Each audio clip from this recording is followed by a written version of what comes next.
Ladies and gentlemen, boys and girls, children of all ages, your host is sick. I got to use PTO. It's Saturday night. We moved the time around for the Phantom. I've been sick since Christmas. I don't know what the hell happened. I don't know. I can guarantee it's not an STD just because Ed had asked. So just can guarantee that. That much I can guarantee. So Ed, What the fuck? let's get right into it and hit that one watch. Everybody knows the rules. Movie review. All right, hey there, podcast fans. You ready to show off the love for the 1973 podcast? We've got over 20 different designs of t-shirts and hoodies that capture the essence of classic stuff. Whether you're a fan of the show or just love that retro feel, we've got something for everybody. From bold prints to subtle nods to your favorite personalities, each piece is made with top-notch quality and that timeless style that you crave. I believe that's one of our sweatshirts that you're wearing to kind of Top keep notch. you warm. Yeah, top notch. I mean, they're perfect for lounging at home, which Andy's doing right now, Huh. and he's certainly not making a statement out and about. And and don't wait, our collection is flying off the shelves fast. So you can say, "Don't be cheap." Shirt. This is now at bonfire.com. And grab your favorites before they're gone. And then check us out at the 1973 podcast T-shirt store on the YouTube. Just click the link below. All right. So the order is Tom first and Ed last. So, Tom, tell us why you picked Tag.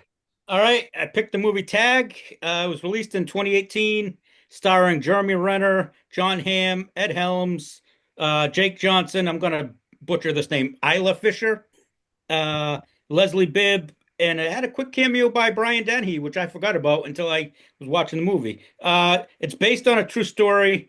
It's the story of five friends who, for 1 month every year, and it's gone on for like 30 years now. They play a game of tag. They did it to try to keep in touch with each other, and keep the friendship going. This time in the movie, it coincides with the wedding of one of the guys who plays the game, and happens to be someone who's never been tagged. He's never been it, so he's been perfect. The other players plot to finally get him and make him it. And the comedy hijinks ensues. It's not going to win an Oscar by any stretch of the imagination, but it's good for some laughs. I laughed my ass off when I came upon it one day, and as we were watching it, my wife said that she sees it was something that we would do. As she was actually, her quote was something that you idiots would do. That's the exact thing that she said. But It's I good to thought have friends. it was good. Well, it's funny because one of the lines that kind of caught my attention was the line that we don't stop playing because we grow old. We grow old because we stop playing. So I think that kind of resonates a little bit. So I thought it was good. It's based a lot of it, most of it is based on a true story. They exaggerated a few things, but I thought the funny thing about it was the one that wasn't exaggerated and actually did happen was when they played tag at somebody's funeral. They actually did do that in real life. So I thought that was pretty good. I gave it a score of 7.1. All right, I'll take it from. I agree with you, Tom. Great pick. Kind of covers a lot of ground with the whole like podcast metaphor, why we get together and do this. Pulls at the heartstrings a little bit when you're middle aged and things happen and people go in different directions. I had seen it before. I think might have been one of those either saw it when it came out on DVD or saw it in the those tail end of the theaters, but I have seen it. Watched it again. Movie still holds up. Like you said, it's not going to be a Academy Award winner or anything, but I do like the concept of it. Sometimes when you watch it with an older eye, even though it's like a 5 year window, it's still pretty good. So I wrote it down here. I'm gonna give it a 7.6. Go ahead, Phantom. I'll jump in right here. Health. I'm healthy. I give a solid review. Feeling good. Just feeling a little down here, but we're gonna do what we're gonna do. Uh, I really, really enjoyed this movie. It's fun. It's a fun movie. You like I said, you get a little retrospective when you're watching it, as far as like I can see me and my friends doing this, or like that kind of thing. So you're totally drawn in. It's one of those movies that even if it was 2 hours long, it seemed like it went by fast because you're kind of into it. It's got that old school comedy kind of feel to it. A little got the good humor going on. I'm going. Andy stole my score, so I'll even up it one higher. I'll go 7.7. I really really enjoyed it. And a fun fact that the guy that's the lesser known in that group is Rafi from the league. He plays Yes. Chili. Rafi Bomb. Yep. Bradford, you're up. My turn. No, the guy that plays Chili, that's not the guy from the league. That's the guy from what is it? New Girl. That's where he's from. Oh, Oh, Jake Yeah, Johnson. Yeah. yeah, Jake oh, Johnson. Yeah, okay. Rafi, that also funny Jew, but this funny Jew, not the same guy, but Funny though. easily confused. Just like John Hamm, I get confused with that other guy that's been in a lot of comic book movies. He had his own TV show for a Ben while. Stiller. No, not Ben Stiller. John Hamm and Ed Sylvester. no, not Ed Sylvester. Close, but what the fuck? He had that sci-fi show that was short-lived. You know what I'm talking about?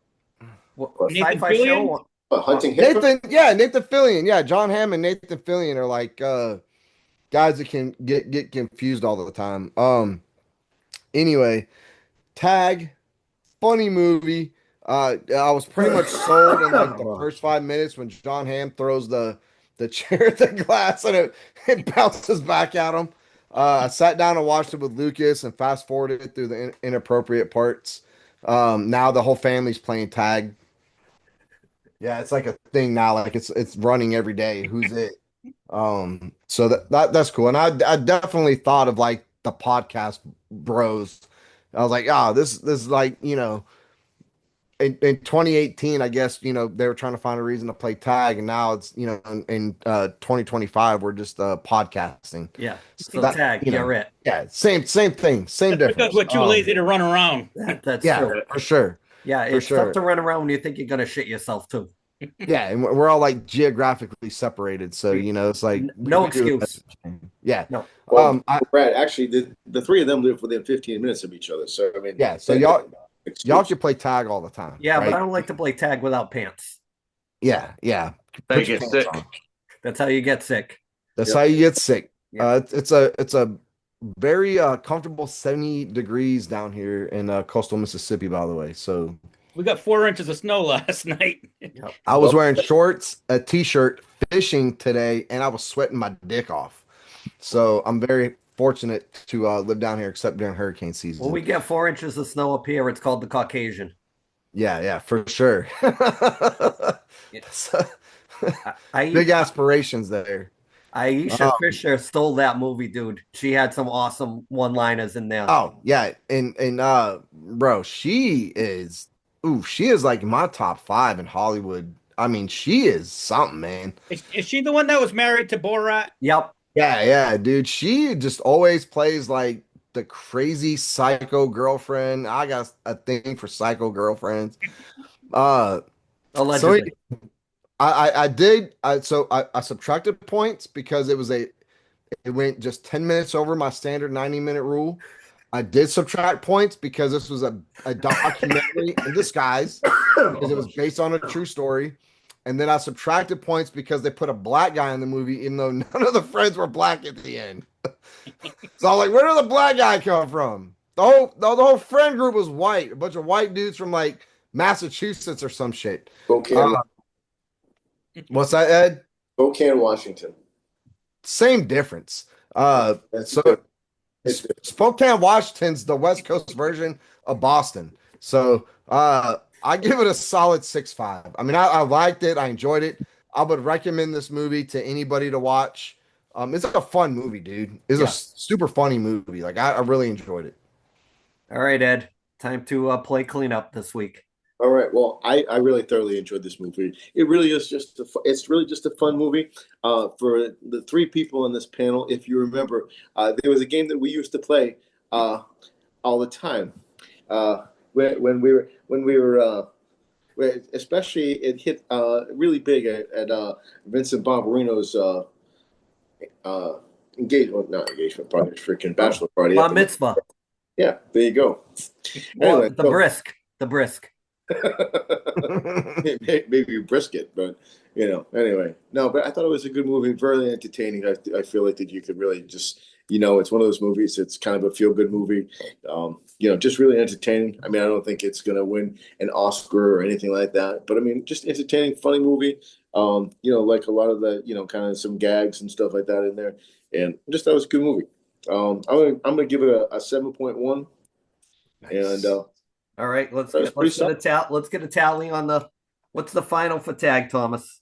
Drum roll, please. Hold on a minute. Hey, Wait, Andy, did Shaggy get send in a score? he did not.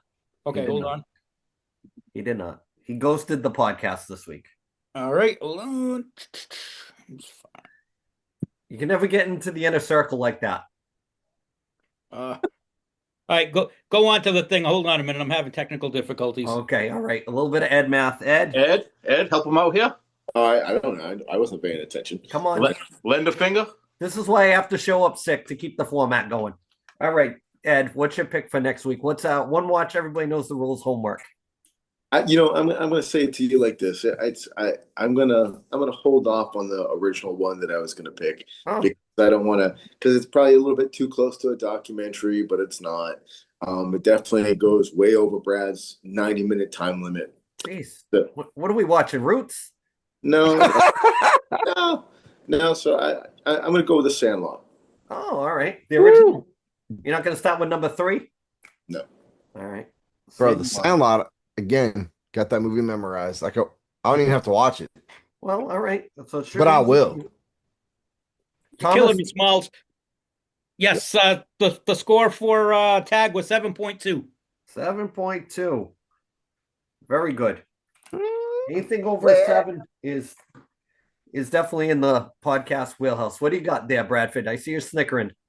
IMDb has it at 6.5. We're a little high on this one. A little high. I'm gonna be Sentimental. honest. I thought I was gonna have the highest score on this movie. I'm surprised that Andy and Ryan went as high as they did. Well, I liked it better than Dolomite, but it's not as nostalgic. I gave points to Airheads because it still was fun to watch after all this time. So this movie hasn't aged that much. So we'll take it in strides.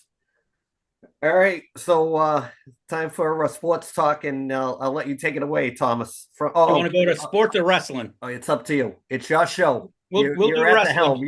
You are the Captain Kirk. We'll go with how we usually do. We're gonna go with some wrestling talk. Brad, Okay, what do you Brad. think? Anything happened this week?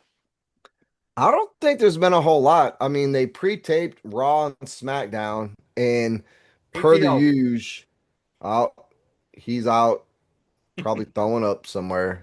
Per the usual, they Didn't take a crap. yeah, he went to yeah. They leaked all the outcomes of the matches, and then by the time I watched it, I just man, it's the holiday season, and with already seeing the sport, like this is what I hate, man. The international wrestling community, the IWC, like if you go to these shows, man, and you know it's pre-taped, and you got your cell phone out and you record it, do us all a favor, shut the fuck up. Like, what do you get out of posting that shit to Facebook and Instagram and letting it go spread and viral, and then everybody knows the spoilers? There's no point to watch the damn show, man. Something big did happen. Mello won the title from Ala Dragunov. Now, if you didn't get to watch that match, go back and watch it. I'll put that in the top 10 match of the year. Mello and Ala Dragunov, both from NXT, put on a match that is worth watching. They brought a lot of fire and a lot of inspiration to a brand that's kind of like fizzled out this year. And I think we're starting to see, like now with the John Cena stuff that's passed on, we're starting to see a lot more momentum going into it. They had Joe Hendry singing a song, and R-Truth was in a Easter Bunny costume. I don't know. I feel like WWE is trying to capitalize on the Joe Hendry thing, which is awesome because he was really, really popular when he was in TNA. But the whole Joe Hendry singing the song in the ring, that was like a year and a half ago. You know what I mean? Like they kind of struck when it's too late. The irons is cool. It's not hot no more. They missed their chance. But I like the Joe Hendry's in WWE. We can only go up from here. You know what I'm saying? But not a whole lot to talk about, man. I think we're all just waiting for January and the road to WrestleMania to kind of get kicked off. So Yeah, Brad, you think they're being disrespectful to the Miz the way they use him now? Oh, you They think always are disrespectful to the Miz. He's always just a guy that comes out for comedic relief. You throw him in there, and he's a jobber for for whoever the new talent is, and he helped put Mello over. He's gonna help put Joe Hendry over, and the Joe Hendry doesn't really need to be. He doesn't need to be put over, but the Miz is gonna do that. That's his role. That's always been his role since he came off from the real world and joined WWE. Yeah, I I, hope they don't make I Joe remember. Henry a kind of a comedy act because they had him with Otis and our Yeah, Truth, and I bro, just give the guy a little respect. He's a pretty good wrestler. Let him go. Let him. bro. they're gonna You turn have him? They're him, gonna turn him into Elias. bro. Yeah, Yeah, right, bro. They had him out there with Alpha Academy. I was like, the fuck. Like Joe Hendry is a star. You have him out here with Otis and then Tozawa, like and doing a bit. And I love our truth. Don't get me wrong, man. But like that is not the place for Joe Hendry, man. Like Joe Hendry should be pushing for like the Intercontinental Championship or some other mid card title. I don't want to say like heavyweight championship or undisputed. Like no, he's not going to beat Cody. No, he's not going to beat CM Punk. But there's plenty other titles that he could push for, man. And like Alpha Academy, that's already a death sentence, man. The and okay, Tom. no, I was gonna say, speaking of Elias, I don't know if you guys saw this or not, but when Cena had his retirement match, Hmm. Elias snuck his way in. Cena even said it afterwards that he snuck his way in to the Legends section. I thought that was pretty funny. Yeah, we'll see. Yeah, he's been rocking it in TNA off and on for like the last year or two, anyway. But I don't think he's been like I don't think he's had a whole lot of traction like of recent. I think like a few months ago he had a couple big matches and he's kind of fizzled out again. So, but still cool that he was there. The I like the Gunther little face off with Ray. Oh yeah, Oh, dude, he's gonna squash him. oh Yeah. I'm for watching that, and sure. I was already doing some fantasy booking going.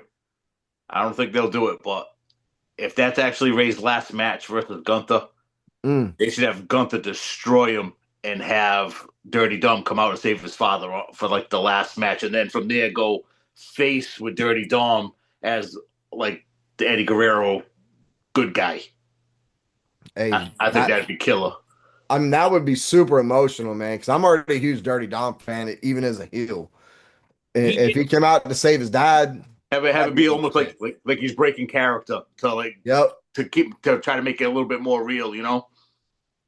Yeah, he actually, I don't know if you guys saw this over the last week, but Dirty Dom got hurt supposedly. Yeah. They were over there in Mexico at I think AAA, and that WWE's kind of been off this week, so they haven't really had a chance to check him out to see how serious it is. But I guess it's something maybe with a shoulder. No, it's Yeah, another little small he'll thing be that's out for sticking a out to while. me. The Cody interaction with Nick Aldis. Because Cody and Nick Aldis had a nice little feud going on when Cody first left, when he was like kind of in like that NWA, because Nick Aldis was the world champion. I even want I'm not 100% sure, but I kind of think that Cody beat him for the belt when he had it. And since he kind of been in WWE, he's always just kind of being like this like little commissioner role. I don't see them putting the belt on Drew McIntyre, but it'd be kind of cool as if they do, because he deserves it. The freaking guy jumps to everybody. He's so underused to me. If they had all this like screw Cody and then have it be the reason like they've always been rivals, and he's like, I just noticed that him and Aldis keep having all these little interactions, and I'm like, I don't think they're just doing that for nothing. I think it's gonna rear its head at some point. Yeah, man. I love the at first Cody was like, I work for them. And he like points to the crowd, then he's like, and you work for me. We're just like getting closer to like that corporate Cody. I don't Yes, know if we're necessarily because me and you've been wanting Homelander Cody for it's I coming. feel like 2 years, man. And we keep saying it's coming and it just has not happened. It should come at WrestleMania because he's gonna Yeah. fight Roman again, I don't and, know if we're and gonna let him get freaking Homelander, cheat his dude. ass off to freaking beat Roman and Yeah. totally go heel. I think we're gonna get like corporate Cody. I don't think we're gonna get like full blown Homelander. I think he's But if he already went, corporate Cody. yeah, if he went full blown Homelander, it would be epic. But I don't think we're gonna get that. But and I think Drew is the guy to push him to his limits because he's got he made a comment about I'll see you in hell, and you'll see your daddy down there or some Yeah. shit like that. Yeah, And yeah, yeah. brought his wife into it. Like Drew McIntyre So good. be hitting these promos, man. And perfect heel. Like I love heel McIntyre in the way they just keep, but I feel like they just keep recycling him as the bad guy for every like other person. You know what I mean? Like we already saw this version of Drew with CM Punk, and like, come on, man. Like either put the title on him, give him a championship of something, and let him go be a heel champ. That's what we need out of Drew, not just constantly being a bad guy for all the other champions. Ed, you okay? Right. Yeah. All right. Uh, Just Well, fine. before you catch the coup flu, we'll throw some college football on your ass. What do you think about the Michigan hire? I mean, yeah, I mean, I don't know. I mean, all right. So, what do you guys think about the Orange Bowl? Ooh, gotta tell me who's in it. Don't even know. You don't even know that Oregon's playing Texas Tech. I mean, come Well, on. those are all jobbers. We're here for the main event. We want the playoffs to start. That is the playoffs. That is the playoff. Oh, that's not tonight though. that's one of That the is the playoffs. Yeah. playoffs, man. I'm not Who'd you talking, say? huh? Who'd you say? I said Texas Tech. Oh, all right. Texas Tech gonna win, I think. Yeah, Texas Tech finally has a good defense. I think it's going to be a track meet. That's what I think. I think that both. I mean, both teams can score a lot of points. Both defenses. I mean, and then I mean, Oregon couldn't even keep James Madison like from not scoring like 34 points in that game. A lot of points, even though they blew him out. I was like, bro, how'd they score that many points on you, man? Yeah, James Madison. But I also think Oregon's one of those like, and they've been this way since Chip Kelly. They're light, they're fast, they're not built to play big Power Five schools, but they're so fast. They big linemen and big defensive players. They can't keep up with that style of offense. But Texas Tech is built that way too, man. So, the people remember the air raid back in the day, and like, I mean, Texas Tech learned in college football that quick, fast scores. That's how you win the game. So, I man, I don't know. I think it's gonna be a good one, man. But I think Texas Tech wins that game. I mean the Ducks are favored, and Yeah, I think it's of going to be a course, track. because they're Big Ten. Of Yeah. course. I mean, I just think it's going to be a track meet. I think that both teams aren't going to have a chance to stop each other. That's my Yeah, take. it's going to be a shootout, and if it's not, it's going to be highly disappointing. Yeah, I think that's going to be a very entertaining game. All right, well, let's move on to the next one: Alabama versus Indiana. What's your thoughts? Mm, mm. Indiana going with Indy. The kid made me a believer, and actually, their defense surprised me. I didn't know the defense was as good as they were, and they impressed me against Ohio State. Yeah, they really. Yeah. Yeah, they put their big boy pants on for that game for sure. Plus, I'm a little bitter that Alabama kicked Oklahoma's ass, so they're dead to Man, me. Well, I, I I, mean, yeah, I just want Alabama to get smoked by somebody, dude. And I Yeah. think Indiana can do it. But okay, so they beat Ohio State in a bowl game. I still don't know if Indiana has had enough tests, enough times this season to go back to back big games and beat Alabama, dude. I think Alabama has had that test. They showed us they can win on the big stage against big opponents. And Indiana really kind of had an easy schedule, man. And I think there's a lot of upset potential. And knowing Alabama, even with DeBoer or however the fuck you say his name, I don't know. I got to go with Alabama on this one, man. And I hate Alabama. I'm going to say this. I mean, I don't know. I kind of disagree with you with the fact on that one because Indiana they balled out against Ohio State. I They mean, balled out. yeah, they really did. I mean, and I mean, Ohio State's ranked what number one and number two offense and defense respectively. I mean, so and they balled out against them. So I don't know. I mean, I first and foremost, I mean, my biggest thing is that Alabama they need to play. They can't run the ball for shit, and then they certainly can't even get to the passer either. So I mean, you let the Heisman Trophy winner sit back there and pick you apart. I mean, I think that that's going to be definitely the telltale sign. So I don't know. I'm still going roll tide on that one. And then all right, Pat, this is for you, man. Ole Miss versus Georgia. Bro, Sugar Bowl, Yep. trying to get tickets, but they expensive as shit. And I ain't paying $300 to sit in the nosebleeds of the Superdome. I'll just watch it at my house for God's sakes, or Buffalo Wild Wings or something. But we played them once between the hedges, and they beat us. They barely beat us. I think this is one of those where America's team right now, everybody wants to see us win. Uh, Trinidad Chambliss is on fire. The whole team is playing great. I don't think Georgia beats us twice, man. And I'm not saying that because I'm just an Ole Miss. I'm saying that because I'm an Ole Miss fan. I think we win this game. Ryan, what do you think? Yeah, I'm going Bulldogs. Sorry, Brad. It's okay. I'm not mad. It's okay. I'm going with Georgia. Where's the game anyway?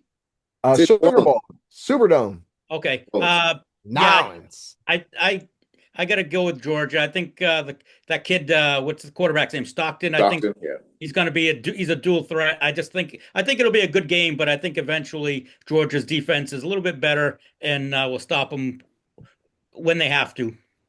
Oh yeah, Ole Miss defense can't stop a dual threat quarterback. Go back and watch the Egg Bowl. But the first half of that game was I was holding my breath. But I will say this about Ole Miss because I'm partial to this team. We have a habit of playing up to our competition. We have a habit of playing down to our competition. And when we play up, we fucking play up. Mm. So that's the wild card aspect of it, man. When we play down to a lesser team, we get beat like Florida and Kentucky last year. This season, we've been playing up the entire way. I think we're a different team. We're a surprise threat. We're a dark horse. I think we might beat them, man. I think either way, it's going to be down to a one-score game. Well, my question is that Lacey's questionable, though, isn't he? Nah, Keelan Lacey, he'll play. All right. Nah, he'll play. I mean, I think the keys to the game is just really, I think Georgia definitely needs to play a balanced game. You know what I mean? They have to, and then they, I mean, I personally feel like that they're a much more physical team than Ole Miss. Not that Ole Miss, a bunch of cream puffs by any means of imagination, but Georgia just brings a different level of physicality to the game. So, I mean, I'm gonna go with Georgia on that one. All right. Last but not least, Miami versus Ohio State. Hmm. Ohio State, but I'd love to see Miami beat them. Same. This is my Tom Shitty pick of the week, brought to you by EliteHockey.com. Oh, But there you go. I'm going. I can't stand Miami, but they impressed me with their defense. I think they can put some pressure on that kid. That's the quarterback, and he's a younger guy. He doesn't have a lot of experience. I think they could force him into a couple mistakes. So I'm going with Miami. I want Miami to win so I can watch my boy, Michael Irvin, go off on that sideline. That's a one-man band. I'd rather watch him than any of these teams that are left. Oh yeah. Where you go, all think of the playmaker. Oh, Mike would be coked up on the sideline for Oh, sure. I love it. Love it.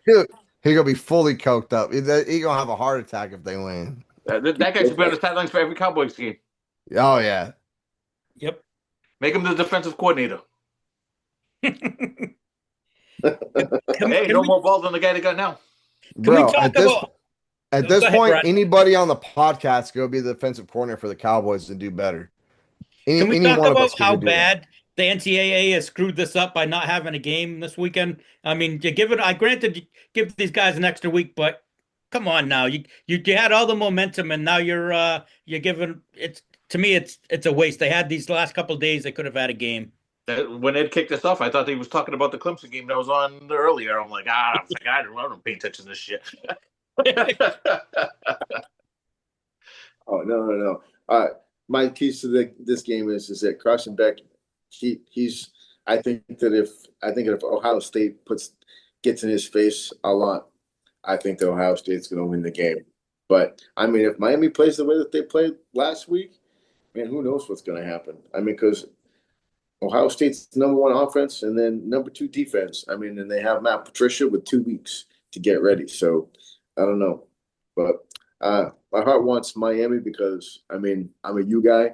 I mean, I said back in the day with the black shoes, converts versus Catholics. I mean, you know, I was I was the outsider at the insider. You know what I mean? I was always talking about the U, and everybody else was talking about Notre Dame. So I'm gonna go. I want the U to win. So, but I I mean, want to ask our one Michigan fan here what he thinks of their hiring of the Utah coach Whittingham. I like it. I wasn't expecting it. So when it came down the line, not that I know a ton about Utah football, but I kind of I started doing a little bit of research, and he was like 177 and 88 at Utah. Yeah. He has 11-6 all time in bowl games, and he's had 8 10 win seasons. So I'm all about. He plays old school style ball, physical ball. Yep. He's a guy's guy, so it kind of fits into that Michigan style of football. Play defense and play some power ball. But I think it's an upgrade, to be honest with you. I Absolutely. think Jerome Moore kind of stepped in shit when he got that job coming off Harbaugh's reign. So it's time to get a real coach in here. It's got to have a snow bunny clause, though. Oh, I saw a funny thing about him. It said the guy's like on social media has had like one post in the last 11 years. So clean as a whistle. Yeah, they'd get the most boring, like vanilla dude ever, right? Well, they had to after all the 2 years, the two coaches of shenanigans. Yeah, yeah. Yeah, they got to get just some regular Joe. Yeah, we're gonna go. The Michigan man isn't much of a Michigan man right now. Right. You know what I mean? Oof, it's been rough. It's been rough.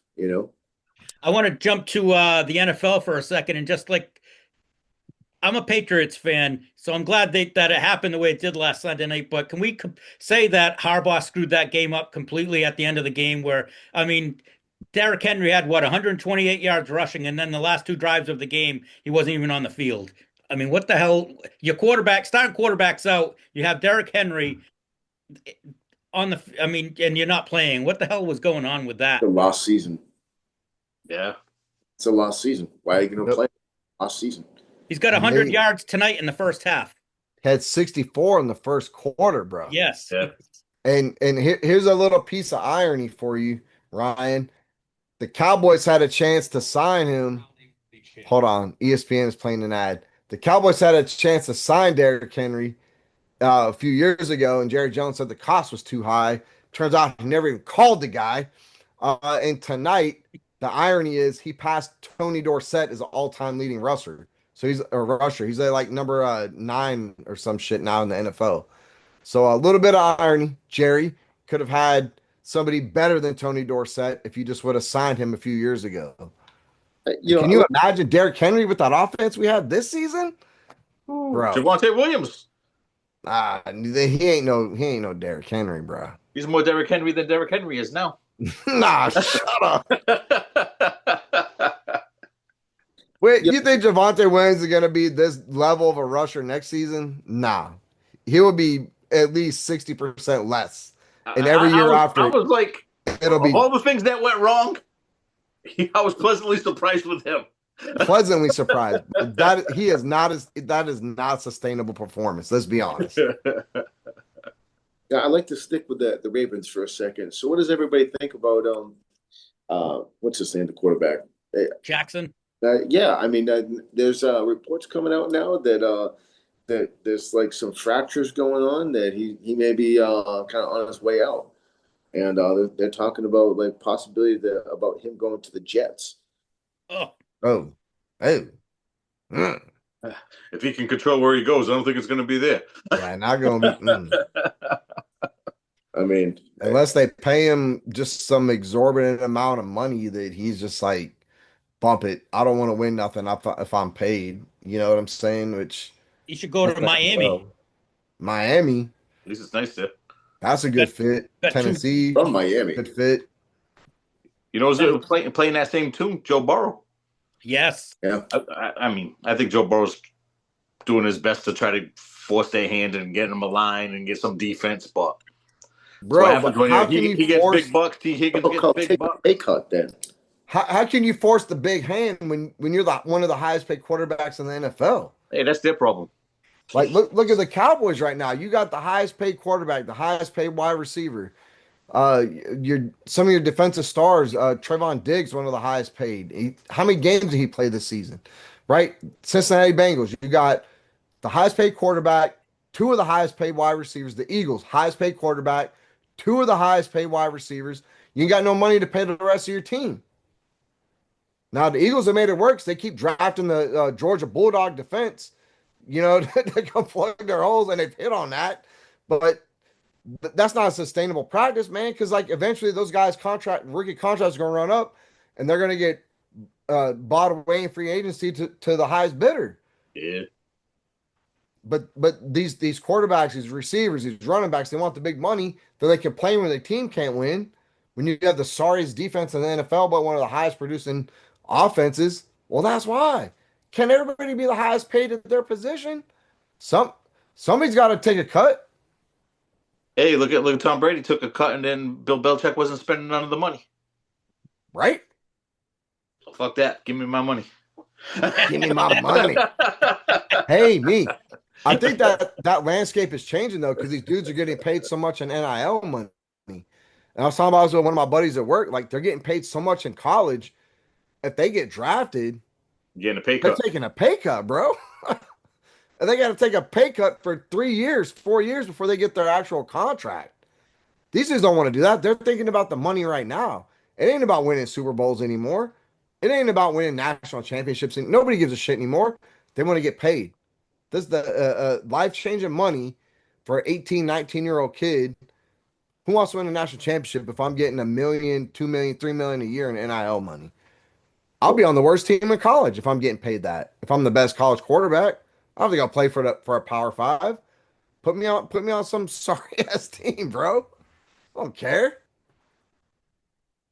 think at a certain point, the money has just gotten too stupid. It's stupid.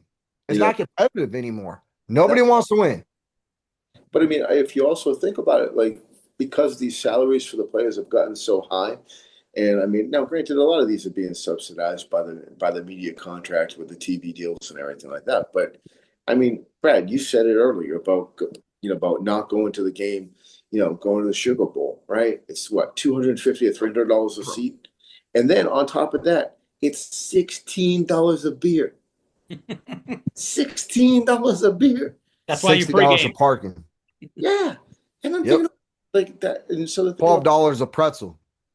which are freaking terrible at the Superdome, by the way. Worst pretzel Terrible. ever. Worst pretzel I've ever had They're in my not life. even good, bro. No, they're terrible. They're I'd horrible. I would rather spend that money and buy 5 boxes of those pretzels that you can buy in the frozen section. Those are way better than the ones that Those are good. yeah, I know. That's what I'm saying. It's way better than the ones I ever had at freaking Superdome. You know, and I'm just saying this is like what you're outpricing the fan.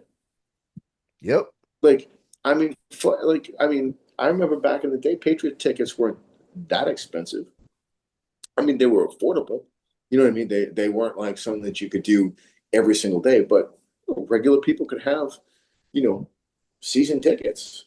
I mean, Brad, our water guy, remember how remember when we were working at the store and he was talking about the tickets at the Saints? They took like what, 4 or 5 price increases in 4 or 5 years. I mean, every Yep. year the price increase by like 18, 20%. Like, yeah, regular people can't go to that. That's why they pipe the sound through the TV. There's no real sound like that at the games anymore. I mean, back in the Mm-mm. day, I mean, Tom, Ryan, when we go to the Patriots game, it was actually loud in there, or if it's a Giants game, it was definitely rowdy when the Giants fans were there, you know. But they're just outpricing the fans. And I mean, like the thing about it is, it's like, look, $1 million to any one of us or to most regular people. I mean, that's a lot of money. I mean, I mean, and the thing about it is circling back to the Joe Burrow thing. Like, come on, man. Like, you have two of the highest paid wide receivers, and you're one of the highest paid quarterbacks, and you're crying about not having an offensive line. Okay, well, funny story. You can't get the ball out to those wide receivers if you can't pay your line. It's that simple. Yep. Anyway, I want to jump to hockey for a second. I want to talk to the Phantom. I want to see what his thoughts on Toronto firing my boy Mark Savard. Do you think it's just what's his name, Berube trying to save his ass, or do you think it was deserved? Well, I mean, he is in charge of the power play, and the power play is garbage. But that stuff all falls on the players. We're talking money over here. Toronto pays all their top guys big dollars. It's on them if they're not getting it done. Like yeah, Max Savard could come up with a game plan for them, but they got to execute it. You know what I mean? I thought the thing that was messed up is they fired the guy like 3 days before Christmas. Yes. Like we couldn't wait till like now. I mean whatever. I guess you're fired. You're fired. But like let the guy enjoy his freaking holiday and then come back and fire his ass. Then they end up bringing in Steve Sullivan. Like is he making a difference? You know what I mean? I don't know. I think they're turning tires. But yeah, I mean you got to go through the process. Berube's got to throw somebody under the bus because he's going to be the one that's next. So They're eventually they're going to start moving some of those guys because that's they've already had so many different faces behind the bench, and it's up to they're the team to do what they need to do. I read a rumor today that Washington is talking to them about Morgan Riley, which I would kind of surprise me a little bit with him, but I guess they could probably get the most for him if they're not going to trade Yeah, Nylander or I mean, he's good, but he's underachieved. He's like an offensive defenseman. His points haven't been there for the last 2 years. yeah. And my other question is watching a little bit of the World Juniors. I see Canada. Do you think they're trying to embrace like I don't want to say the bad guy role, but with everything that went on with Carter Hart and all those guys back then, even though they were found not guilty or whatnot. But now the whole thing last night where they didn't shake the Chechnyan team's hands and the captain, kind of tapped the guy from Chechnya as he skated by him after they scored a goal. What do you think? I don't think it really has so much to do with like the assault trial and all that. Yeah. I think it's more of like what the U.S. did last year. If you remember, the U.S. every time they were hot dogging that whole tournament, in your face, a little bit dirty, a little bit diving, little bit. Every time they scored a goal, they were taunting the fans. Sometimes you got to go. You got to have that us against the world kind of mentality. They're always like the favorite to win. Last year they didn't even medal. I think this is U.S. has won 2 years in a row, so Yeah. they're overdue. They got a stacked team. They just barely survived today against Denmark. So I kind of like it, to be honest. I like that kid Atchison. I had my eye on him for wanted the Blackhawks to take him. That dude destroys everybody. He's a super physical defenseman. He was patrolling that center line, skating into their side, hitting the guys with the stick as he was skating by him. So really instigating a little bit. You might as well win the battle in between the ears before you stop playing. Give yourself an edge. Can we talk about how they screwed up? Where I mean, there should be a tradition that what is it like New Year's Eve? The U.S. always played Canada. Now, granted, Canada lost last. They finished, I think, fifth, so they're not in the same Yeah, they're in bracket different now. But pools this year. Yeah, they kind of take away from it for sure. yeah, I thought the same thing. I was like, they're not playing them in the prelims, but yeah, that's why, which is good. yes, We're not as strong as we were the last few years either. true. So I'll take the easiest path in. Ed, anything else? Actually, let's talk about the Chiefs and the downfall of the Chiefs. So this is the first time in 10 years that they're not going to make the playoffs. So I'm going to ask all you gentlemen, do you feel like it's a fall of the dynasty? Do you think it's a major rebuild, or do you think it's like a retool?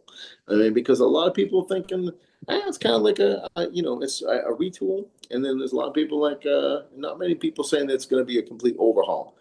I kind of feel like it's going to be a bit of a retool, and in all seriousness, if anybody like watched Patrick Mahomes earlier this year, he tore that LCL before Yeah, that game, and that's why his knee did what his knee did.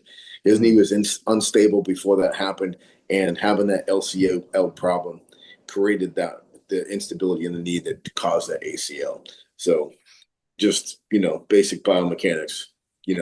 Takes four ligaments to hold the knee together. So, gentlemen, I think it's a speed bump. I don't think they're totally done, but I think dynasty wise they're done. Like now, if they get back in, they're just gonna have to do get some new faces in there because you're not doing it with Hollywood Brown, old man Kelsey if he even stays in place. they got to get a running game. Yeah, I mean they got some bodies back there, so I don't know if that falls onto the line a little bit. They can't run the ball at all. D's good, so you got a Hall of Fame quarterback and you got a decent defense. So it's like I think they'll be all right, but they're in a tough division too, so Yes. that ain't helping the cause none. That's what I was going to say. That division got really tough now. Hey, you never know. Now they're out. Maybe next year they'll have a cupcake schedule like the Pats had. Well, that didn't do anything for Dallas. Come on now. Dallas has We been had a tough schedule, dude. We had like a tough like 3 week stretch. Hey, The rest of that it's schedule tough was to have a easy, tough schedule bro. and be on prime time every week, you know? We had a tough stretch like up through Thanksgiving and like the few weeks after, but like the rest of the season was easy. We should definitely be in the playoffs. But I think Kansas City, I think like what Ryan said, the dynasty is done. It's a tough division. The AFC is tough. We're seeing Drake May put up insane numbers right now with the Patriots. It's only a matter of time before Josh Allen and the Bills do something. And you look at the Chiefs roster. Who do they have, man? They got Travis. Yes. They got Kelsey. Like, nah, dude, way past his prime. Way Hey, past Kareem Hunt. Way past his prime. Uh, who, Andy understood. Reid, way past his prime, dude. Like, it's not a that generation of football anymore, man. Not that they did draft young, they tried to add some young pieces. It just hasn't all clicked, man. Um, Pretty decent defense, but I think the whole Taylor Swift Kelsey love affair championship run. You used to see him get some pretty bogus calls. Let's be honest, man. Like Mahomes would throw a pick, and there comes a flag for holding or pass interference, man, or some other bullshit. And now they're not getting those calls, and they're pissed about it. Like, hey, bro, this when you're not the team, this is what it looks like, and they're not the team anymore, man. So I think the dynasty run is over. I can see Kelsey going the route of Gronk, retiring, sitting back, maybe not play Yeah. for a season, get back in shape, cherry pick a team that's looking hot, make a Yep. comeback, force a trade for like a fifth round pick or whatever. I don't know how long Casey has his rights for, but Yeah. Make a run for like one season, one last run. not even a season, probably for 5 games at the end. And Yeah.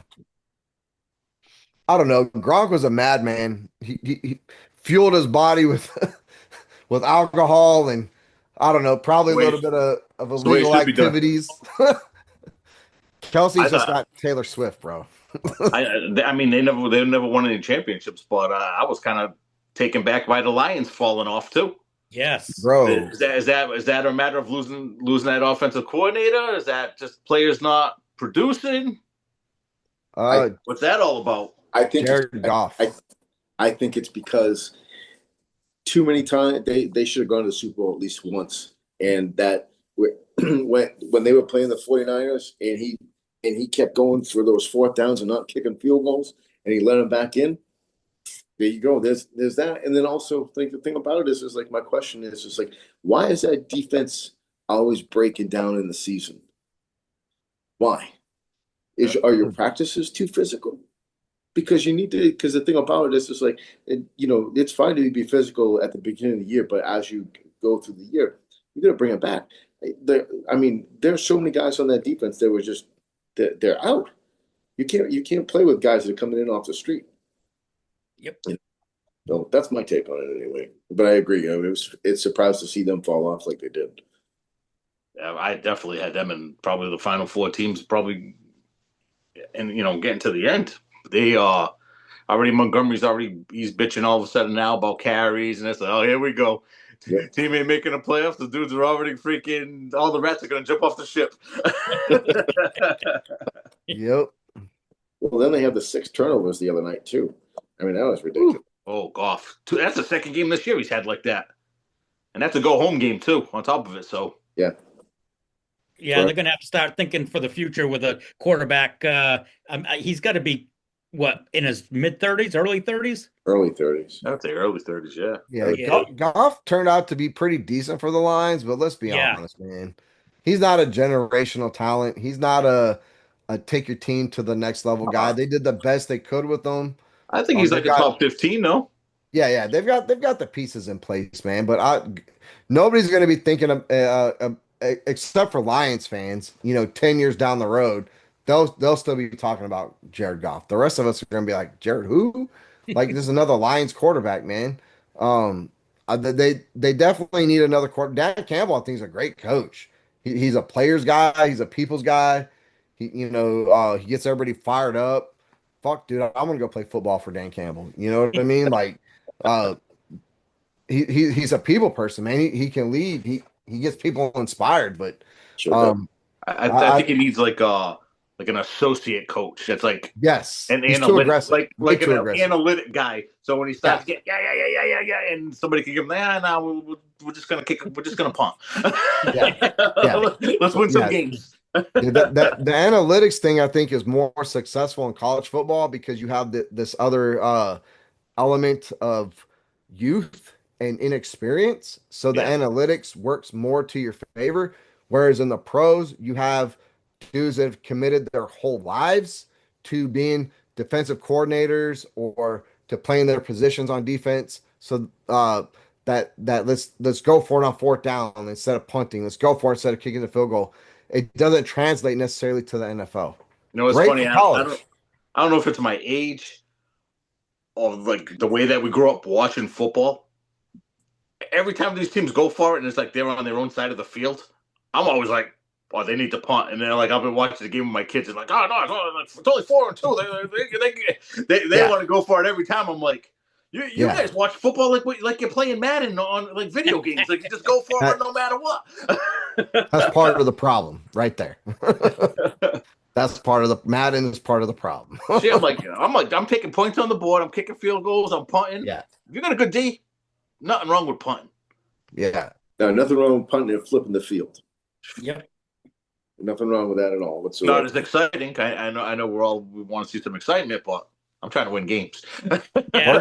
Works in college, bros. Not Yeah. not in pro football though. Yeah. Well, okay, speaking of this, all right, is anybody else sick of them using the word tush push? Is anybody else sick of that? 'Cause I've had it up to my freaking eyeballs for that. Can we just call it quarterback sneak? Yeah. Yeah, it's a quarterback sneak. Yeah, call it what it is. Yeah, and the thing about it is just like and I mean I understand why they're calling it that because it's cute, right? They want to entice the other 50% of the audience. You know They what I mean? want to add drama to it, like they're cheating. Yeah, I mean it's like well they're cheating because they're lining up on the other side of the ball. The offensive line is. I mean, and how they're not getting calls on that, I don't understand that one. They call everything else. They call these ticky tack. Like a guy goes like this and brushes somebody's jersey across the shoulder pad. Oh, it's a pass interference. You know what? Hey, I mean, you can clearly see on tape that it's like the dude is like clearly across the ball. And no flag. No. Go ahead, first down. I don't get it. But I mean, I don't know. It kind of goes back to like, are there some outside influences going on with the NFL? I mean, I was watching the game today, and it was just like, they were talking about one of the wide receivers for and I'm going to call them the San Diego Chargers because that's what they are. The guy had 0 catches, and then they start talking about him, and the dude rips off a 25-yard run. Lad McConkey. And I'm just like, yeah. I was like, did you guys like tell him that was going to happen? I mean, it was just almost so blatantly obvious. It's like, come on, Bro, tonight's game, the announcers were like, "Oh, the Ravens, they've been running the ball so well. They got to get Zay Flowers involved." Next play, Zay Flowers rips off a fucking play. I'm like, "Come on, dude. It'd be like, Come oh, on." Dicker's the Almost as if you all-time have the best script. percentage of kicks in NFL history, and he misses an extra point. yeah. Yeah. I'm pissed at Matt LaFleur. I'm not watching the game because I don't have Peacock, but I'm looking at the stats online, and I've got Josh Jacobs in one of my pools I'm in, and the guy's got like 4 carries going into the third quarter. And what the hell, man? Your quarterback's out. You got to run the ball. Jeez. First of all, let's talk about how the fuck you got to have Netflix to watch Christmas games, Peacock to watch this. I didn't even know this game was on Peacock tonight. I was watching Prime. I watched The Longest Walk or some shit by Stephen King. Movie sucked. Don't watch it. Not going to be a movie review. but there was a commercial for it. I was like, oh shit, there's a game on. Put it on Peacock. You got to have Prime to watch Thursday night football. Something else for Sunday night, Monday night on ESPN. I'm like, I can't fucking keep it straight, dude. It's too much. Well, Put it on one fucking thing, man. Yep, but I but I agree. think but I think that this is the thing about it is that you know that it's we subsidize the NFL as a country, right? So why are you privatizing it? Yep. It's it's supposed you know what I'm saying? So I don't know. You can definitely tell, down the line. I mean, look, I mean, I'm a sucker. I paid for the NFL package. I'm not gonna lie. You know, you know. I mean, if I'm paying for that, I should be able to watch it. If I paid for that, I should be paying for everything, especially and now they throw the ads on TV. Oh yeah, we're gonna get a discount rate. I'm thinking I paid like close to $500 for this, and now you're throwing a discount rate for only new customers. Like, whoa, whoa, whoa, wait a second. Like, The thing that pisses me off is you pay for these channels. yeah, Like the old school blackout rules, that's made for regular TV. yeah, Yep. Like I'll get like ESPN Plus so I can watch hockey. Then there's certain games I can't watch them because it happens to be on TNT that day, it's the Bruins. yeah, If you're paying for it, you should get it. That's the part that kills me. It's like, yeah. God, you're gonna force me to pay for it, and even when you pay for it, you still can't get to watch everything you want. It's worse for me right now because I have Verizon and they just dropped Fox. So I can't Sundays all I'm watching is CBS games because they dropped Fox. They're like complaint Hmm. they dropped Fox. They're saying they're in negotiations with I guess it's Cox, I don't know. They were saying it when you click on the channel now, it says they're blaming Cox Broadcasting for it, and they're saying they're in negotiations. But so last weekend, all I could watch was CBS, and same thing this weekend. They still have it blacked out. Oh my, Yeah, no matter what, Cox, Peacocks, we're all getting fucked. unbelievable. So are we done for the sports today, or We're done with the sports today. I think we're going on. We're moving on to tinfoil hat now, all aren't we? right? Let me do the lead and pay some bills. This episode of the Tinfoil Hat is brought to you by RC Custom Cards. Do you collect cards? Do you want something truly unique in your hands? RC Custom Cards turns ordinary cards into extraordinary.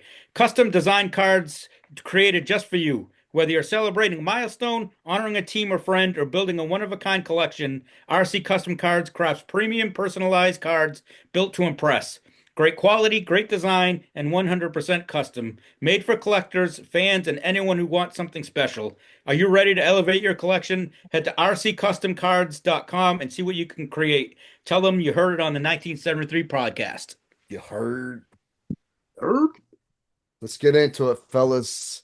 Did you guys see Turning Point USA, Erica Kirk's interview with Nicki Minaj on stage? So first of all, it takes a weird turn.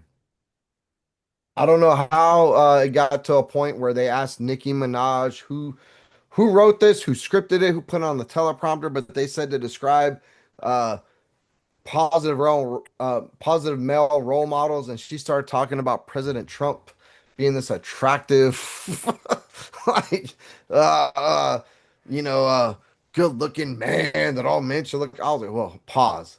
Let's stop the conversation right there, right? And then the conversation shifted to JD Vance, and the the first descriptor that comes out of Nicki Minaj's mouth is the assassin, JD Vance, talking to Erica Kirk. And now I don't know if okay, we've talked about it a little bit. I don't know if this was like actually Nicki Minaj or if it's like clone Minaj or like some cyborg robot impersonator of Nicki Minaj who was just whose programming was on the fritz. But how you gonna call JD Vance the vice president? You could have said anything. Could have been like the guy that wears thick black eyeliner or the guy with big puffy chubby cheeks. You could have said anything. She said the assassin, and then the whole interview was like, what? The crowd was silent. Erica Kirk was like, well, as a Christian woman, she's allowed to speak the way she wants to speak, but they never addressed why was he called the assassin? Who did he assassinate? So I have a lot of questions there, man. Probably couldn't read the teleprompter over a script. Yeah, yeah. I mean, or was she kind of telling? Was JD Vance the one that pulled the trigger? Not physically, right? But maybe was he the one that gave the okay for for CK? Yeah, I don't know. Erica Kirk kind of played it off like she knew something, and she was like, "Hey, you know, next question, let's move it along." At any rate, you're on stage. It's Turning Point USA. It's broadcast. It's on live stream. Really weird thing for Nicki Minaj to come out and say, and for the most part, that clip has kind of been scrubbed from the internet. Like it popped up, in the algorithm over and over the day of, and I haven't seen it since. I didn't see it at all. I See, yeah, it's I been did scrubbed. see it. Been scrubbed. It's super weird. Like if you go back into history and they describe any vice president, um, nobody's ever described them as the assassin. That's how I'm just saying. It was weird. Super weird turn of events. Yeah, that whole thing is weird. There are a lot of questions with that group anyway, the Turning Point group. So, but I'm not Bro. going to get into it. But Bro. yeah. If you guys want to watch something, here's somebody that's really good about the whole CK thing. Check out Sean Ryan podcast. He Mm, had the he actually had the head security for Charlie Kirk's security detail on. He did a whole interview. he Um, did. he did, and it was definitely if you have a soul, it definitely touches you there too, because I mean, you're talking about somebody that's been in law enforcement and been around some really violent people and stuff like that, doing and seen some crazy stuff. And what he says, it hits you right in the old heartstrings for sure. So I'd say Mm. that that's somebody that was actually there. So just, Allegedly. that's what he says anyway. I don't know. I don't Sean know. Ryan show's also been accused of being a total psyop. So No. yeah, it's hard for me to take anything he says seriously because it's like whenever there's a hot main event headline, he brings somebody on to like say something about it, and it's like, how did you get this guy on your show? And you Well, know, bottom line is that but you know, Sean Ryan has put out some stuff that I have I've rocked with, but some of his stuff I'm like, I sometimes I'm like, oh, that's why people say he's a psyop, you know. well, Same with Joe Rogan. I mean, if you listen to one of the advertisements during his show, he talks about psyops. Oh yeah, So, yeah. I mean, He and used to work for the government. He's a well, total psyop. He well, I knows mean, it. He here's the knows all the chess piece moves. You know what I mean? yeah. So here's the thing. I mean, it's kind of like one of the old adage that they used to use during the Cold War. Once KGB, always KGB. Same thing. Always always with been with the agency, always with the Hmm. agency. You know what I You mean? know what they used to say during the Clone Wars? Execute Order 66. As soon as you guys start talking crazy, I start hearing freaking people walking on my door. Hey, bro. Oh yeah. You better So get him, bro. are we on to shout outs?